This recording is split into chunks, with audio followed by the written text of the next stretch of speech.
আমার সামনে যদি কোনো নারী নিউড হয়ে যায়, ড্রেসই নাই ধরেন, আমি কি তার দিকে তাকাতে, মানে দেখেন সূরা নূরে যে আল্লাহ তাআলা পর্দার কথা বলেছেন, এখানে দুটো বলেছেন, যে পুরুষও যেন চোখের হেফাজত করে, নারীও যেন চোখের হেফাজত করে এবং পর্দা করে। তাহলে একমাত্র নারী ঢেকে থাকবে আর আমি তাকিয়ে থাকবো, এইটা?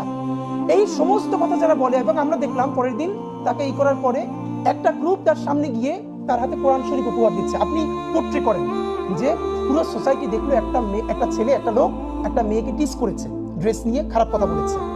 পরের দিন তাকে ছাড়িয়ে আনার পর বীর বিক্রমে তার হাতে কোরআন তুলে দেওয়া হয়েছে, ফুলের মালা হয়েছে। এবার আপনি ভাবেন, যারা ইসলাম ভালোবাসে, মুসলমান ভালোবাসে, এমনকি আরবান সেই ক্লাসটা যারা ধর্ম পালন করে, অ্যাজ ওয়েল অ্যাজ তার কালচারেও সে ওরকম বিলং করে, তার কাছে কি মেসেজটা যাচ্ছে? এবং আপনি খেয়াল করেন, এর সাথে বাংলাদেশের মূলধারার কোনো আলেমদের সম্পর্ক নাই।